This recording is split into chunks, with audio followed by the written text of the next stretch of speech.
Participation du Vodou au développement du Bénin, c'est le thème qui a réuni une pléthore d'étudiants autour d'un mini-symposium hier jeudi 21 avril 2022. Sur le campus d'Adjara, les étudiants de la faculté de lettres, arts et sciences humaines ont pris cette journée pour être mieux outillés sur les réalités endogènes du Bénin, dit Djawamo. Un cadre de réflexion spécial avec pour maître d'orchestre le professeur Raymond Asogba, promoteur de la biologie au Bénin. Donc, Vodou, nous sommes en train de découvrir que en fait, les gens ont voulu décentrer notre conscience par rapport au 10 janvier pour enfermer Vodou dans la religion. Et quand on dit la religion, donc, ça veut dire la paresse. Ça veut dire que on parle d'un Dieu qui va sauver. Alors que nos ancêtres ne sont pas des paresseux. C'était des bâtisseurs, c'était des conquérants, c'était des agriculteurs, des chasseurs. Bioguéra, vous prenez les Kaba, vous prenez les Béanzins, vous voyez les Guézo et autres. Ce sont des agents publics de développement. Vous comprenez un peu? C'est pourquoi c'est ce qui nous reste aujourd'hui. Les Vodous sont partout. On n'a plus besoin de les créer. Pendant cette journée de réflexion, plusieurs communications ont été présentées par les experts du domaine culturel. Du professeur Asogba en passant par le docteur Deguenon et Xavier Quintos-Ougoyi, ces étudiants ont été bien nourris. S'en ont suivi les prestations des groupes folkloriques.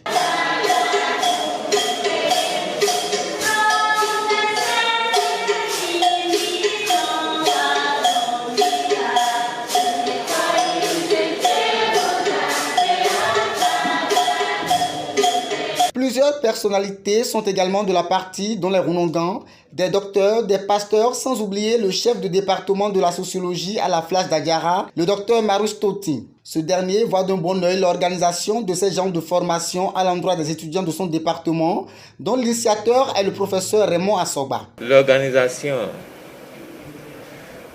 des activités académiques est dans notre tradition universitaire. Depuis la création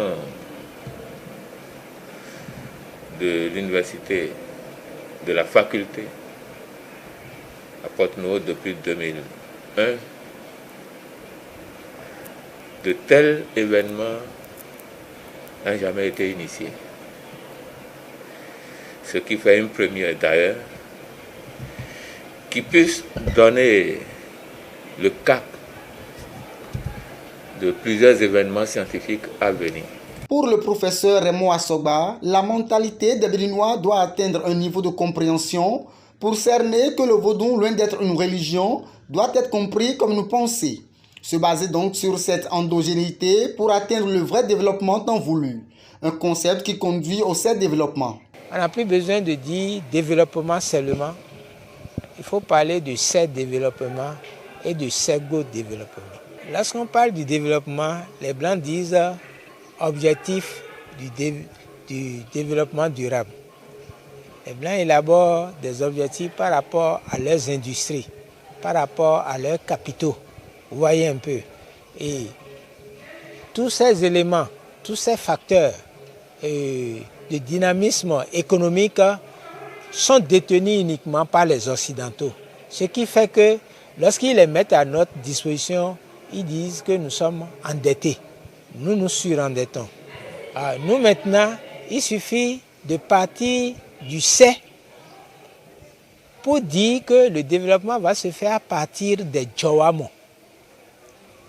Et lorsqu'on prend les Djawamo d'un individu qui veut s'épanouir, on s'adresse au Fa. Il y a le Fa. Et c'est le Fa qui définit le C. Le C est défini comme le destin de la personne. Et c'est à partir de ton destin que tu connais la destination. C'est la destination qu'on appelle développement. Donc lorsque nous disons c'est développement, nous disons le développement à partir donc du destin de l'individu. Cette journée est couronnée par une table ronde sur la contribution du Vodou au développement du pays. Depuis la création du département de la biologie au Bénin, les communications se multiplient un peu partout sur le territoire national. L'objectif du professeur Raymond Asogba est clair: revenir aux cultures endogènes pour mieux développer le Bénin.